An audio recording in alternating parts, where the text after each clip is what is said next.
안녕하십니까. 네. 박기곤 감독님.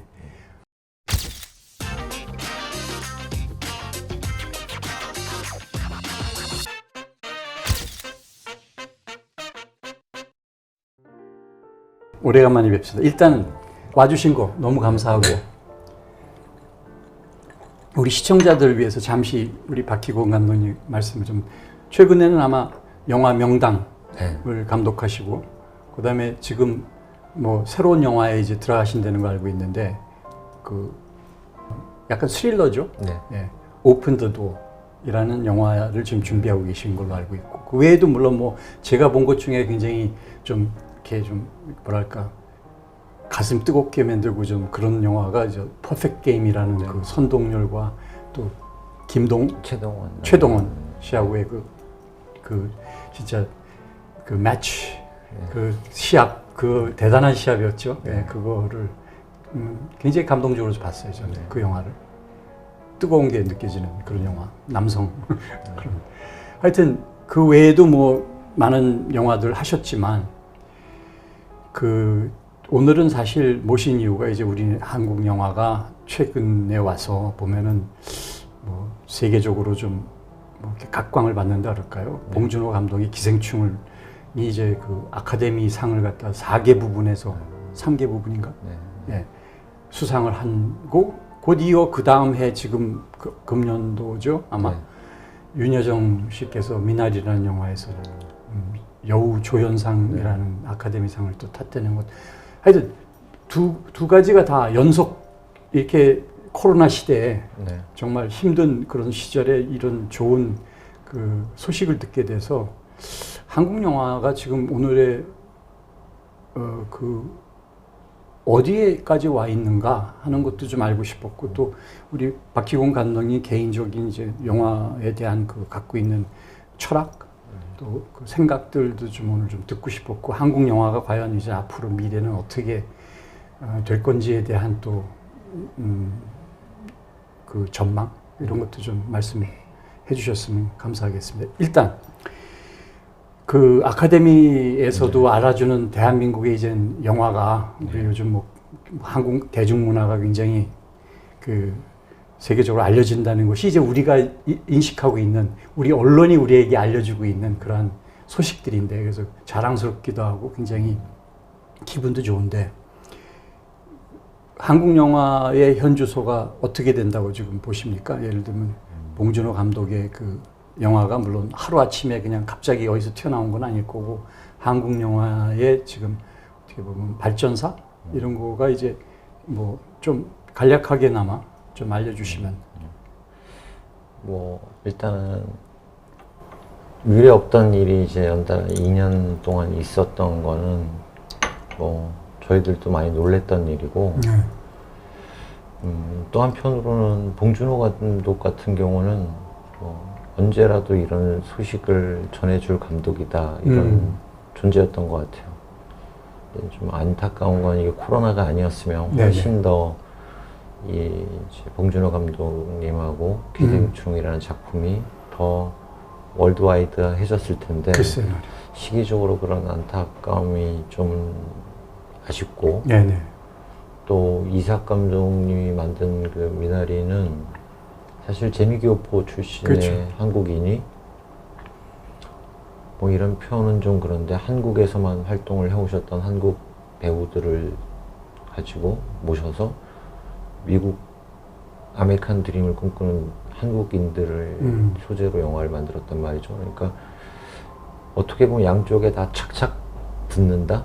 뭐 이런 것들 그리고 동양인임에도 불구하고 그들의 정착기에 대해 미국인들이 공감할 수 있게 만들었다는 말이죠. 근데 이거는 뭐 레이셔널한 문제나 뭐 테리토리얼 문제는 아닌 것 같아요. 이제 문화라는 게 그 감성과 감정을 잘 전달할 줄 알면 효과적으로 이제 공감대를 형성할 수 있다라는 하나의 큰 신호탄이 된 것 같아요. 이거 한국 영화뿐만 아니라 아시아나 뭐 아프리카나 뭐 다른 동유럽이나 이런 데서도 자기네들 특유의 그 유니크한 감성을 좀 보편적으로 전달할 수 있으면 성공할 수 있다라는 게 큰 희망을 준 작품들이라서 저는 한국뿐만 아니라 전 세계적으로 다른 지역한테도 준 의미는 크다고 봐요. 네. 그게. 그래서 그러면서 뭐 어떻게 보면 두 분이 이제 문을 열었다. 뭐 굉장히 많이 두들겨 왔지만 열리지 않던 문을 열었다라는 큰 역할을 하신 것 같고,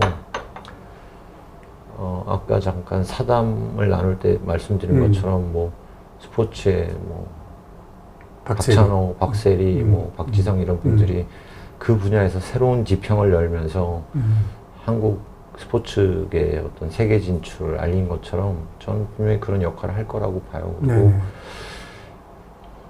이제 그 뒤를 잇는 후배들이나 동료들이 어떻게 하느냐에 따라 이것들이 이제 업그레이드나 뭐 업데이트가 되는 거지, 이 자체가 주는 의미는 뭐 저는 대단하다고 봐요. 그리고 이제 옛날에 신인 감독들은 그냥 감독이 됐으면 좋겠다, 뭐 혹은 한국에서 좀 유명한 감독이 됐으면 좋겠다 뭐 이럴 수도 있었을 것 같아요. 근데 지금은 이제 더 원대한 꿈을 꿀 수 있을 것 같고, 그 과정에 참여했던 또 스태프들이 그 친구들을 또 끌어주는 역할을 할 수도 있을 것 같고, 그래서 저는 뭐 단순히 상이 아니라 그 상 위에 엄청난 어떤 영향력을 한국 영화하고 한국 영화 시장에 준 거 아닌가 이런 생각이 들어요. 영화는 종합 예술이잖아요. 그 만드는 데 있어서 그 다양한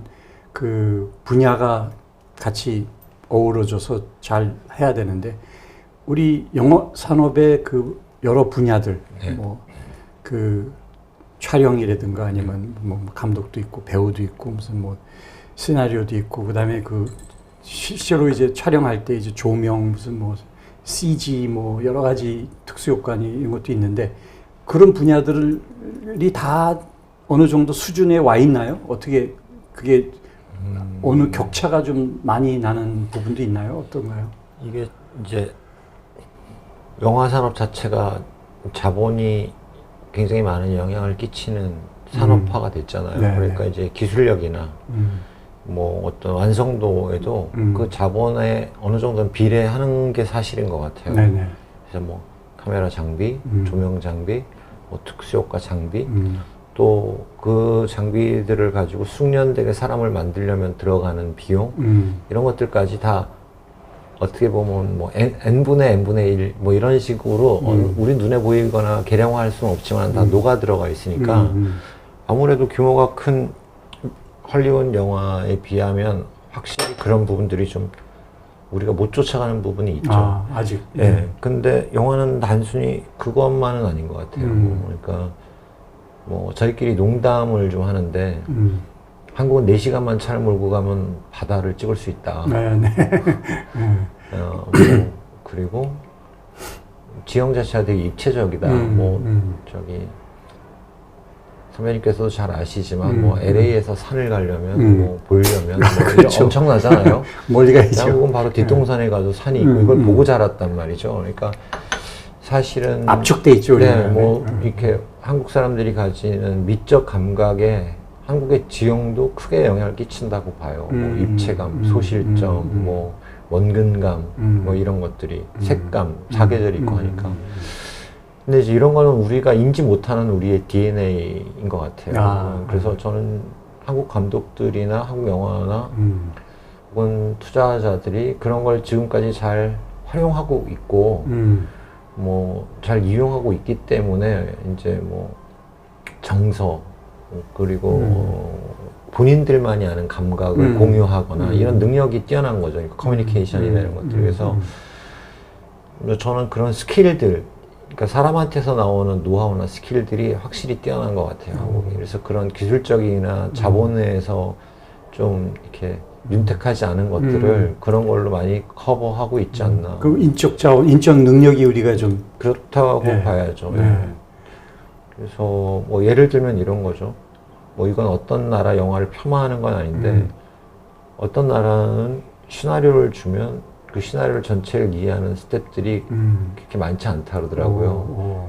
예, 그러니까 스크립을 이해할 수 있는 이렇게 범위가 좁은 거죠. 근데 한국 스태프들 시나리오 주면 저기 그 흔히 말하는 연출부 막내도 이 이야기가 뭔지를 다 자기 수준에선 다 이해한다는 거죠. 그건 고등 교육을 받은 사람들이 많고 그게 깔려 있다 보니 이제 서로 간에 뭔가 이 작품을 향해 가는 거에 대한 공감대도 많이 형성돼 있고 뭐 배우는 더 말할 나위가 없죠. 그래서 저는 사실은 한국 영화의 힘은 결국 사람인 것 같고 이제 이것만으로는 나중에는 결국 한계에 부딪힐 거예요. 네. 그래서 어느 정도 그런 또 자본이나 대규모 자본이나 뭐 선진화된 기술이나 장비들이 또 더 살려줄 수 있는 역할을 해야 된다고 봐요. 그래서 저는 그런 측면에서 보면 뭐 저번에 넷플릭스에서 개봉했던 승리호도 사실은 많은 기여를 했다고 보고 있고 괜찮더라고요. 네. 그 수준이 네. SF 치고는 상당히 그 완성도가 있더라고요. 네.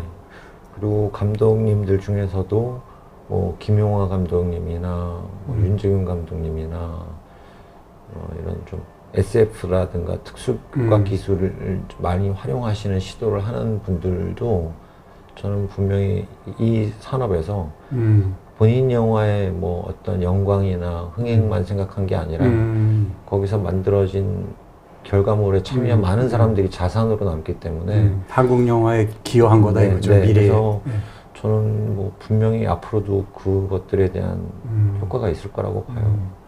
그러면 혹시 그 요즘 추세가 그 개봉관에 개봉하는 것보다는 물론 코로나라는 특수한 지금 상황이기 때문에 그렇기도 하겠지만은 지금처럼 그 승리호 같이 이렇게 넷플릭스에 그냥 뭐 개봉관에서 상영도 안 하고 곧바로 넷플릭스 같은 OTT로 가는 그런 걸 어떻게 보세요?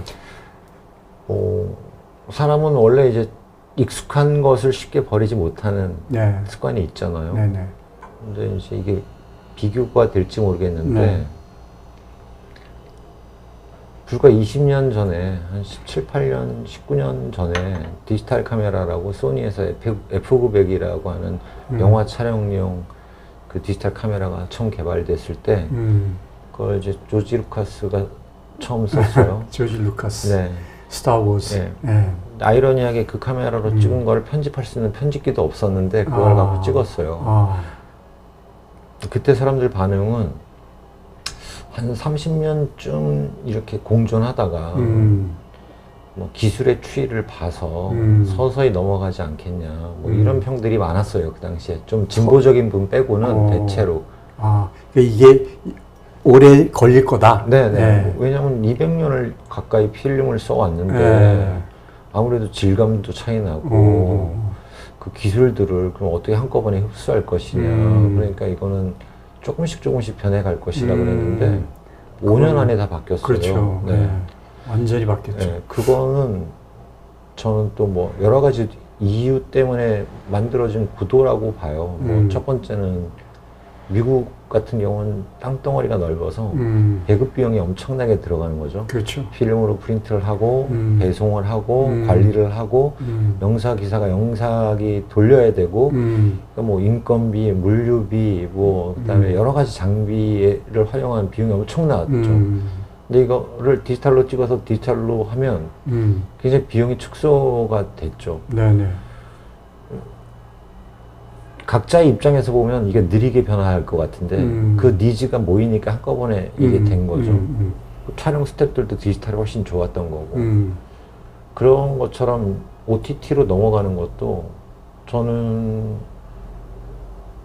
시대의 흐름 아닌가 생각이 들고 흔히 말해서 이제 다들 얘기하는 이제 예전에 그 처음 아까 말한 조지 루카스가 앞으로 우리 세대는 인공위성으로 영화를 볼 거야 그럴 때 다 비웃었어요. 네. 극장에 인공위성으로 데이터를 쏴줘서 이제 미국 헐리우드에서 시간까지 다 정해서 틀어줄 것이다.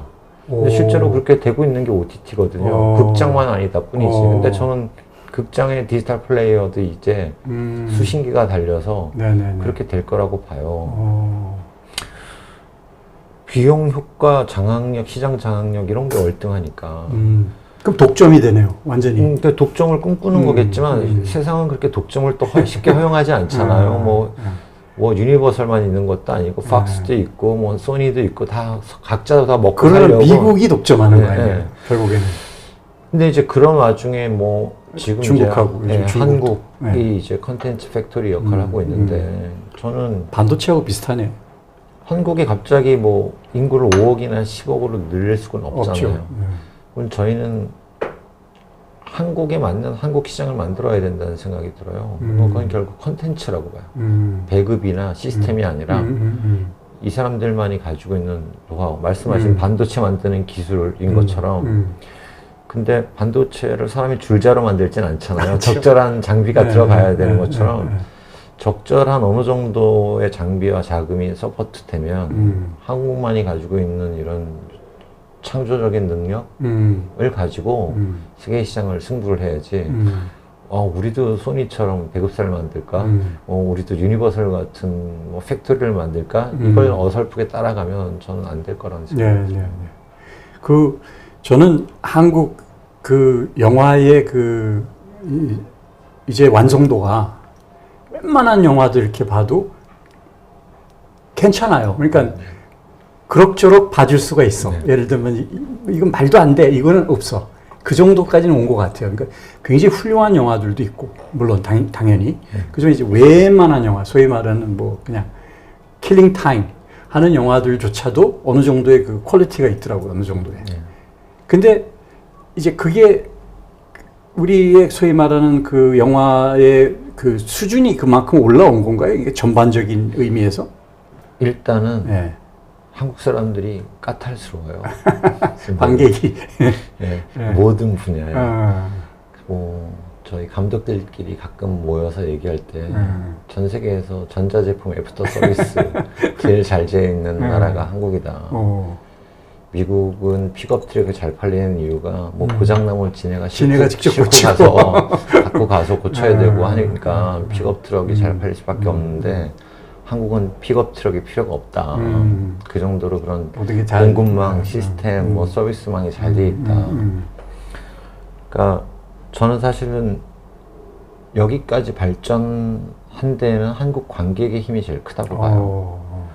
한국 관객이 요구하는 수준이 매년 높아지니까 그거를 따라잡거나 앞서는 감독들이 나타나야 되고 그렇지 못한 감독들은 혹은 아이템들은 안타깝지만 시장이나 관객한테 외면을 받고 또 이들이 뭐 한 번만 그렇게 되는 게 아니라 다음 작품을 만날 때는 관객은 더 올라가 있으니까 또 따라잡아야 되고 그러다 보니까 저는 이 선순환의 가장 큰 자극제는 한국 관객들이 아니었을까 이런 생각이 들고 다행이었던 거는 한국 감독은 감독이자 관객이기도 하잖아요. 그렇죠. 그러니까 그 한국 감독들이 그만한 수준에 맞춰 혹은 그 이상으로 발전을 해가고 있기 때문에 뭔가 그 조합이 지금의 한국 영화를 전 세계에서 미국 영화 빼고 유일하게 경쟁력을 갖춘 영화가 되지 않았나 이런 생각이 들고요. 저는 뭐 흔히들 인터넷 댓글에 영화 평을 보면 좀 지나친 감정 표현이나 혐오나 이런 것들이 있어요. 근데 저도 그걸 읽으면 기분은 안 좋죠. 그렇죠. 네. 근데 당연하지. 어쨌든 그분들은 하고 싶은 말이란 말이죠. 그런데 그 표현이 거칠다와 좀 어떤 약간의 상식을 넘어선 경우 빼고는 사실은 그것도 다 전 토양이라고 봐요. 영화는 100명이 보면 100명이 다 다른 관점으로 볼 수 있는데 그렇죠. 받아들이는 사람은 한 가지 얘기를 바란단 말이죠. 그러면 사실 그건 영화가 아니죠. 그래서 저는 그런 면에서 한국 관객의 수준을 높게 보고 있고 또 이것도 아까 얘기한 거랑 같은 건데 한국 관객들이나 시청자들한테 극장에서 트는 영화나 뭐 넷플릭스나 뭐 지금 토종인 티빙이나 웨이브에서 하는 영화들을 틀어줬을 때 난 이게 무슨 말인지 하나도 모르겠어라는 분은 전 거의 못 봤어요. 그냥 한국 관객들은 이미 영화 보고 나올 때 다 이해하고 재미있다 없다. 심지어는 이게 말이 돼 안 돼. 뭐 이거는 기술이 좋아 안 좋아. 이미 화장실 갈 때 그 이야기를 싹 다 얘기해요. 전부 다 이럴 수 있는 나라 국민들이 과연 몇이나 있을까. 저도 열심히 그 영화평 써요. 네. 저 예명이 시네마 파라디시오예요. 그래서 이 영화 보고 나서 화장실에 가면 화장실 안에서 거의 전문가 수준의 비평들이 들려와요. 또 그런 관객을 상대로 영화를 만들어야 되니까 당연히 뭐 미국 영화를 생각하기 이전에 그냥 니즈를 만족시켜야 되는 단계에 있는 거죠. 감독이든 제작자든 투자사든. 그래서 저는 한국 관객들한테 넷플릭스가 됐던 뭐 디즈니가 됐던 한국 토종 티빙 웨이브 왓챠 이런 OTT가 됐던 한국 관객들이 더 많이 접하고 노출이 되고 그래서 소비자의 수준이 올라가야 공급자도 올라간다는 생각이 들어요. 어쨌거나 지금 이 영화 좋은 영화가 나오려면 결국엔 이 투자도 잘 돼 있는데 꼭 그런 것만이 아닌 게 미국이 전 세계 시장을 보고 영화 만드는 거 보면 돈 어마어마하게 한 편당 뭐 우리 영화 한 10편, 20편 만들 정도의 돈을 들여가지고 하는 건 대개 보면 블록버스터 이런 거잖아요. 그 포뮬라도 그 공식도 딱 정해져 있어. 권선징악 뭐 이런 거고 그다음에 이제 볼거리 되게 많은 거. 그 깊이 있는 영화는 별로 이렇게 그 뭐 아카데미상 타고 이런 영화들은 이제 또 따로 있고 그런 예술적이고 뭐 이런 영화들은 그렇지만 전 세계를 상대로 하는 거는 그런 아주 진짜 요란하고 볼거리 많고 뭐 돈 많이 들이고 그런 건데 우리나라는 그럴 수 있는 투자가 아직은 안 되죠? 어떻습니까? 저는 좀 희망적으로 봐요. 아, 그래요? 그 이유가 이제 사실은 OTT라는 이런 매체가 굉장히 복잡하고 뭐 그다음에 다단계적인 구조의 배급망을 굉장히 단순화시켜준 기능이 있어요. 그냥 아카이브에 넣어놓으면 소비자가 버튼만 누르면 플랫폼이 되는 거죠. 볼 수 있으니까. 근데 예전에는 영화를 해외 바이어들끼리 사고 팔고 또 그 사가고 한 거를 자국 배급업자나 극장주들을 만나서 설득하고 또 뭐 하드에 넣건 필름에 뭐 프린트를 하건 이 과정이 복잡했단 말이죠.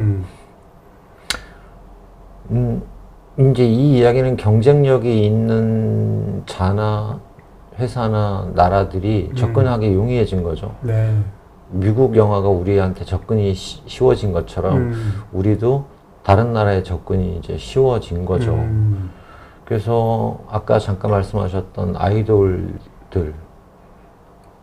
지금은 음악으로만 뭐 알려지고 있지만 사실은 서서히 넷플릭스 이런 데를 통해서 그들의 라이브 공연도 갈 수 있고 이런 것처럼 영화도 사실은 접근성이 굉장히 높아지니까 이제 한국 5천만 시장이 아니라 뭐 우리가 동남아시아까지 한 7억 5천, 8억을 내다보고 만드는 영화도 나올 수 있다고 생각이 들어요.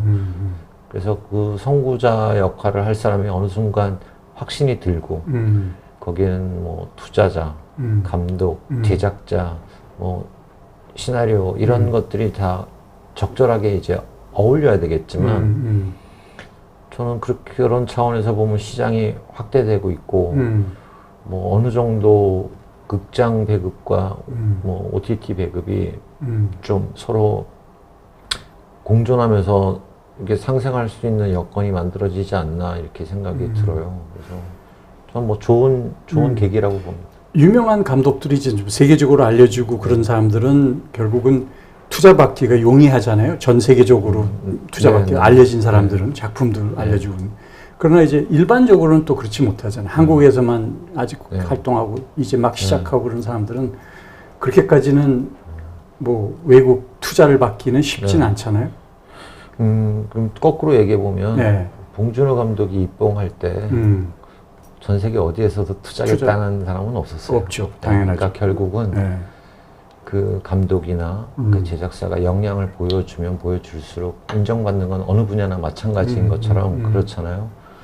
그러니까 그건 뭐 개인의 역량과 노력 뭐 그다음에 어떤 재능 뭐 이런 것들이 단계적으로 인정받으면 그건 자연스럽게 따라오는 거라고 보거든요. 근데 거기에 맞게 봉준호 감독님이나 박찬욱 감독님이나 뭐 이런 분들이 강재규 감독님 이런 분들이 거기에 걸맞는 능력과 노력을 다 겸비하셨고 했기 때문에 그들한테 콜을 받고 가서 작품을 할 수 있는 거라고 봐요. 그것처럼 후배 감독들도 그분들이 처음에 그렇지 않았던 것처럼 본인들도 그렇지 않을 거죠. 근데 그런 틈바구니에서도 노력과 재능을 보여주면 네. 저는 그분들 뒤를 이어서 인정받는 세계적인 감독이나 영화가 될 수 있을 거라고 봐요. 보니까 미국 영화사들도 한국에 이제 한국 영화, 그러니까 한국에서만 하는 영화도 투자를 하는 경우도 있더라고요. 그래서 보면 영화 보면 워너 뭐 브라더스 제작 뭐 이런 식으로 돼 있는데 그만큼 이제는 한국 영화에 대한 이 생각이 꽤 좋은 방향으로 생긴 거죠. 그러니까 그 가능성이나 잠재성이나 꼭 그렇게 유명하지 않아도 그 한국 내에서 이제 그 작품성을 보고 뭐 이런 그래서 그 투자하는 걸 많이 봤어요. 뭐 그 뭐 유니버설이다 뭐다 뭐 이런 회사들이 다 그 영화 보면은 난 이거 외국 영화인 줄 알았더니 보면 한국 영화더라고요. 그 외국 투자 배급사들이 한국 지사를 만들어서 이제 직접 투자하는 경우가 이제 한때 좀 많았었고 지금은 좀 축소되긴 했지만 여전히 있는 걸로 알고 있어요. 근데 말씀하신 대로 한국 자체 시장에서 벌어들이는 로컬 시장의 이제 수익도 이제 인정하지만 그것만 본 것 같지는 않아요. 이 한국 영화를 아시아권에 배급하면 또 다른 부가가치를 창출할 수 있다. 라는 것 때문에 저는 왔다고 봐요. 그래서 이제 뭐 미국이 한국을 예전에는 소비 시장으로만 봤다면 영화 소비 시장, 우리 헐리우드 영화를 소비만 하는 그래서 돈 벌어가는 시장으로만 봤다면 이제는 소비 플러스 생산자 역할까지 이제 좀 인식하고 있는 거 아닌가 뭐 이런 생각이 들어요. 근데 이렇게 된 데에는 돌아가서 얘기를 해보면 아까 봉준호 감독님의 기생충 같은 영화 뭐 이삭 감독의 미나리 같은 영화가 영향을 전 줬다고 생각이 들어요.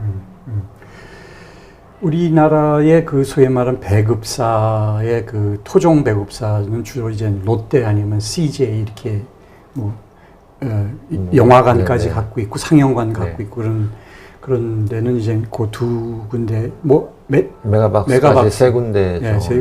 세 군데인데 이 코로나로 인해서 이제 영화관들이 완전히 이제 거의 뭐 폐쇄 직전까지 거의 그 뭐 90% 이상 이렇게 떨어지고 관객 점유율이 그런 게 이제 어떻게 될 것 같아요, 그 미리. 그래서 OTT가 이제 물론 뭐 엄청나게 이제 일어섰는데 이 분위기로 인해서 이 상황으로 인해서 이건 또 뭐 제가 주제 넘은 판단일 수도 있는데 사실은 한국 관객들께서는 영화를 그냥 스크리닝으로만 보시는 것 같진 않아요.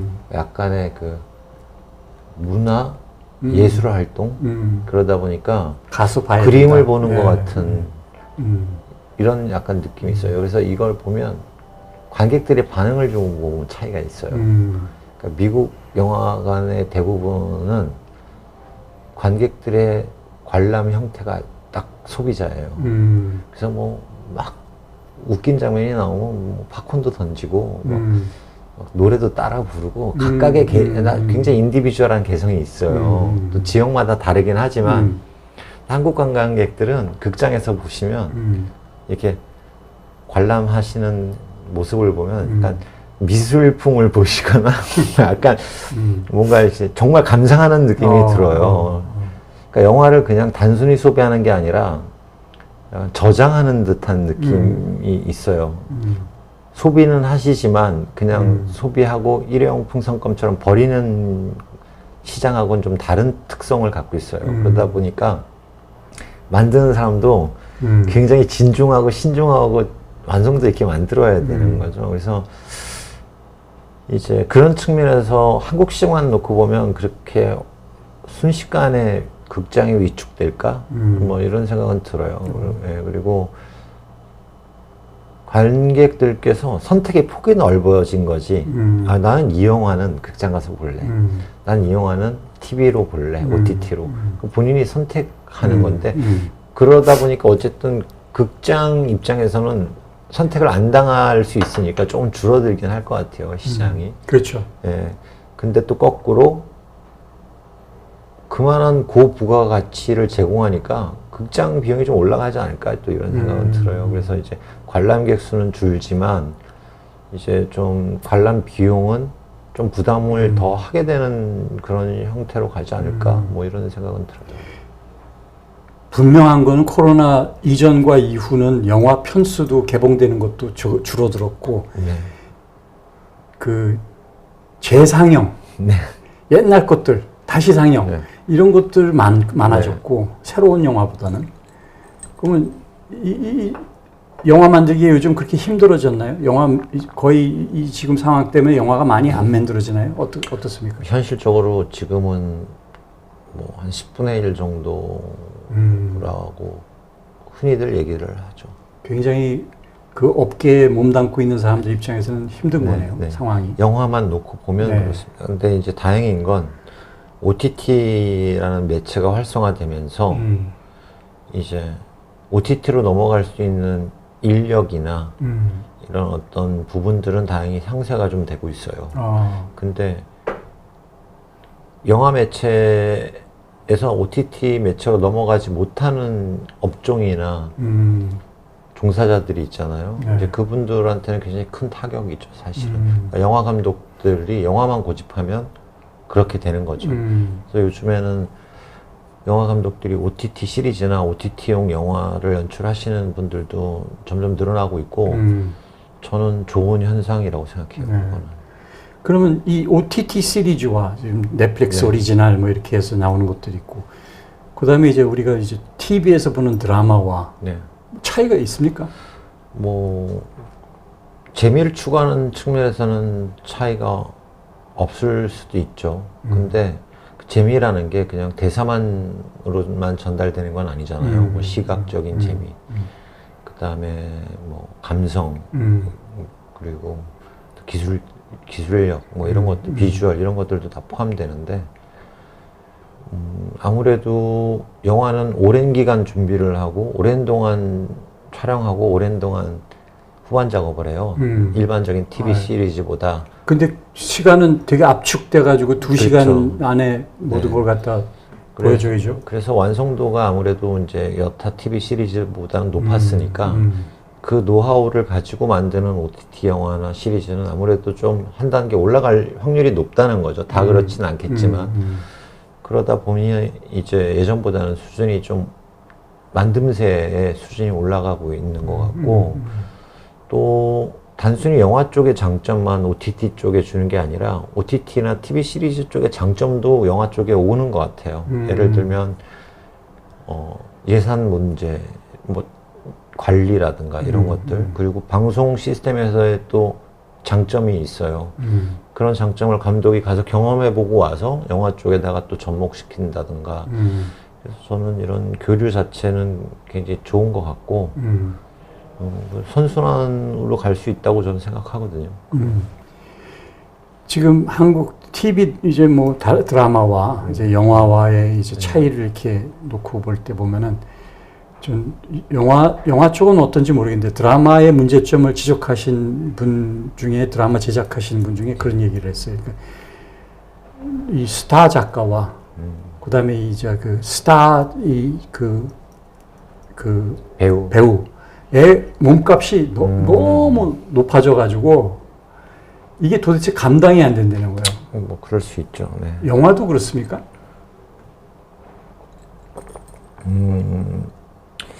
드라마만큼은 아닌데 부담이 점점 되고 있는 건 사실이죠. 그 부분이. 근데 시나리오는 되게 감독이 직접 쓰는 경우가 많지 않나요? 이게 이제 뭐 아닌 감독들끼리 이런 농담을 하거든요. 네. 대한민국에는 뛰어난 시나리오 작가가 없다. 없다. 왜? 뛰어난 시나리오 작가는 다 감독이 되니까. 뛰어난 작가가 있는 줄 알았는데 이분이 감독이 돼버리는 거예요. 그러니까 자꾸 그 자리는 비는 거죠. 그래서 감독들이 글을 쓰게 되는 이유도 있는 것 같고. 감독 겸 작가. 네. 그리고 또 하나는 아직 전문적으로 세퍼레이션 되지 않았다는 증거이기도 한 거죠. 그게. 인력의 풀이 그렇지 못하다는 것.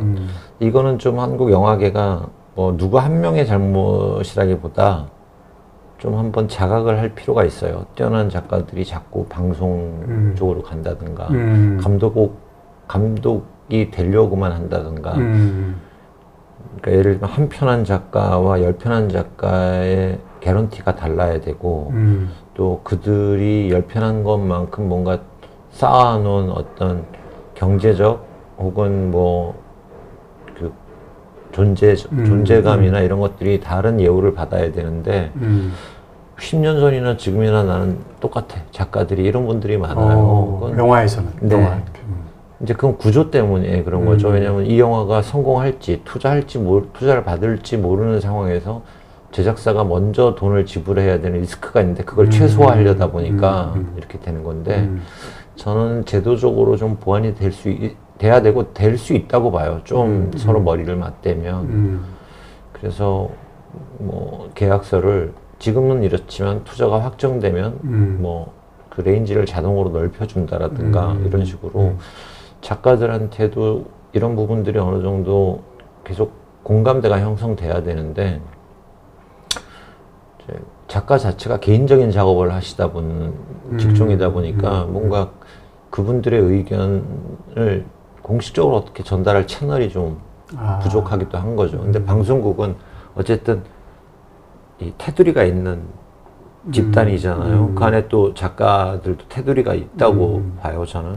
그러다 보니까 그런 어떤 구조적인 개선이나 뭐 이런 것들이 가능한 시스템이 된 거고, 영화 쪽은 아직까지도 그 개개인이 활동하고 있고, 개개인이 그걸 해결해야 되는. 그런 협회가 없나 보죠? 영화? 있지만 그게 뭐 협회인 거지, 이렇게 뭐 어떤 뭐 대변하거나, 뭐 교섭을 하거나, 뭐 이런 역할까지는 아닌 것 같아요. 그래서 일단은 저는 한국 시장이 아까 말씀드린 컨텐츠 팩토리의 마켓을 가져가는 시장으로 특화되지 않을까 이런 예측을 드렸잖아요. 그게 성공적으로 가려면 저는 가장 뿌리가 스크립이라고 봐요. 시나리오. 그렇죠. 근데 그 부분이 안정이 돼야 되는데 자꾸 그걸 떠나면 결국 기반이 흔들리게 되고 그렇죠. 그러면 지금처럼 계속 감독이 쓰게 되면 연출 주기가 길어질 수밖에 없죠. 그건 만약에 봉준호 감독님, 박찬욱 감독님, 강재규 감독님, 뭐 윤재규 감독, 뭐 김한민 감독, 뭐 여러 이런 뛰어난 감독들이 주기가 길어지는 거는 결국은 비효율이라는 얘기잖아요. 그렇죠. 예, 그래서 저는 탄탄한 작가군들이 뛰어난 감독들하고 같이 일을 할 수 있는 시스템이 좀 먼저 만들어져야 앞으로 한국 영화가 그런 컨텐츠 프로바이더 역할을 하는 혹은 팩토리나 서플라이어 역할을 하는데 이제 다가갈 수 있지 않을까. 그거 아주 중요한 문제가 되겠네요. 그게 하나의 숙제가 되겠네요. 네, 네. 네.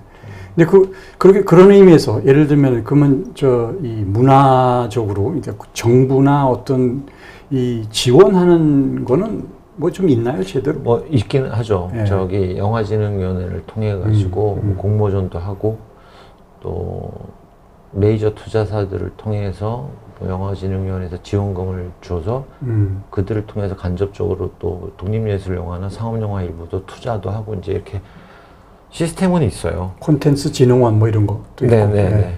근데 이제 이게 선기능도 있지만 사실은 악기능을 더 강화시켜주는 부분도 있어요. 예를 들면 메이저 투자 배급사들은 자기 돈이 있단 말이죠. 네.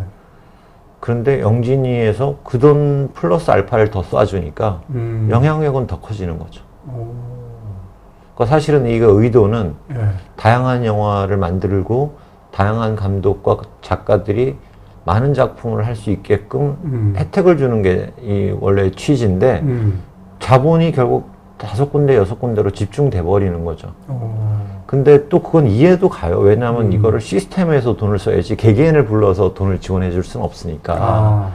그러니까 이제 이 어떤 선택이냐에서 뭐 공적 조직은 안정감을 택해야 되니까 이런 회계나 뭐 세무나 이런 것들이 투명하고 좀 이렇게 시스템이 잘 갖춰져 있는 쪽을 통해서 지원하는 건 맞다고 보는데, 그렇다면 이것들이 원래 자본이 많은 회사의 역할을 더 강화시켜주는 기능이 아니라 진짜의 기능으로 갈 수 있게끔 좀 관여?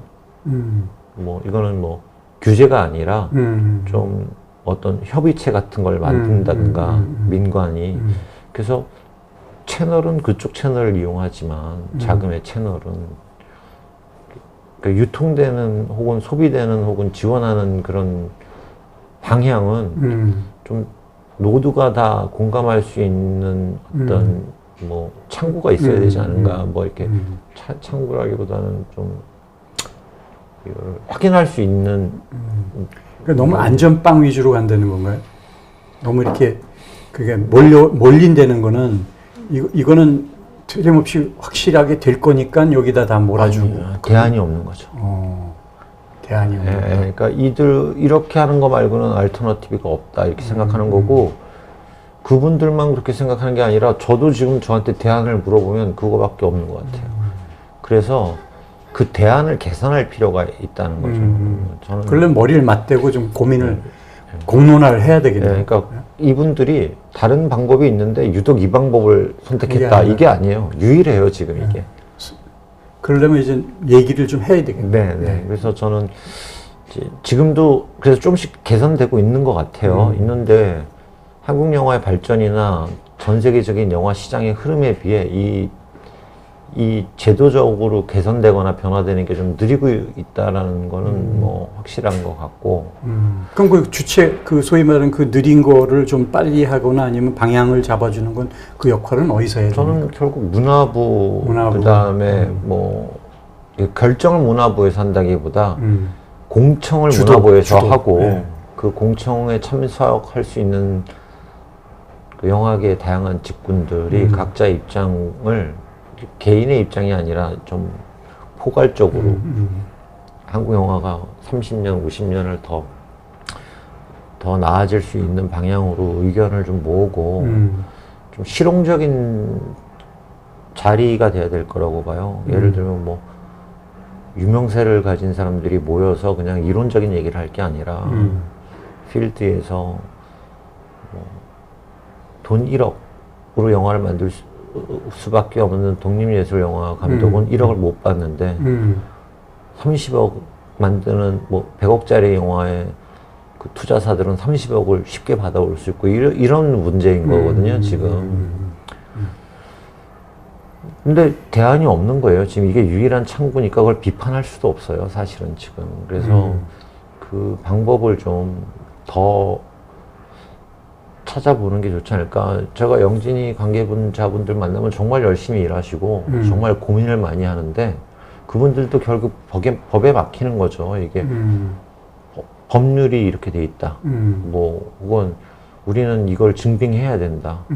그 공무를 하시는 개인 한 분이 그 벽을 뚫을 수가 없는 거죠. 아무리 열의가 있어도. 그럼 결국에는 그 법 만드는 정치인들도 좀 설득을 해야 되겠네.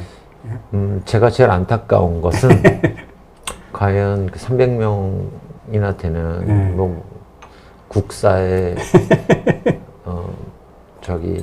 매진하시느라 굉장히 뭐 매일매일이 힘드실 텐데 안타깝게 300명 되시는 의원님들 중에 영화나 드라마나 이런 부분에 있어서 문화예술적 가치를 국가의 중요 산업이니까 이거를 수출 기업이나 아니면 뭐 경쟁력 있는 산업이다라고 판단을 해서 거기에 맞게 제도나 법을 정비해야 되겠다고 했던 분이 과연 있었나. 이런 회의감이 들어요. 맞아요. 그래도 그 상임위 문화체육 뭐 하여튼 그 위원회가 있는데 이제 거기에 일단 한 18명, 20명 정도의 이제 국회의원들이 있잖아요. 여야 뭐 이렇게 해서 이제 이 사람들 중에도 그 중에도 그나마 그래도 조금 더 좀 깨인 사람, 네, 뭐 네. 그 관심 있는 사람 네. 이런 사람들부터 시작을 해야 되겠죠. 네. 아까도 말씀하셨지만은 문체부 쪽에 있는 그 관련된 공무원들 중에는 열심히 하고 또 많이- 열심히 많이 고민하는 계세요. 그런 분들도 네. 있다며요. 예. 그런 분들부터라도 예? 하고의 그 좀 더 그 대화를 네.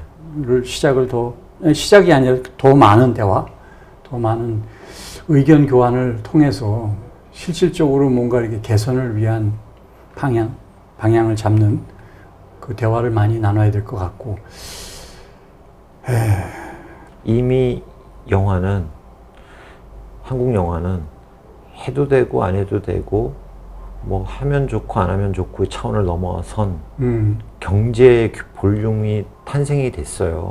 그렇게 유지되고 있고 내수 시장이든 해외 시장이든 그리고 그 부가가치는 사실은 그거의 몇백 곱절이거든요. 그렇죠. 뭐 산업 전반에 끼치는 영향이. 그러니까 이거는 어엿한 산업이고 굉장히 고밀도 산업이에요. 종사자에 그렇죠. 비해 많은 부분에 영향을 끼치고 있고 국가 이미지에도 그렇죠. 그리고 내수 시장으로도 100억짜리 영화가 탄생하면 이 100억짜리 돈은 내수에 다 뿌려지게 돼 있어요. 인건비든 장비 비용이든 어디로 나가지 않아요. 심지어 촬영을 가서 지역 경제에 1원이라도 보탬이 돼요.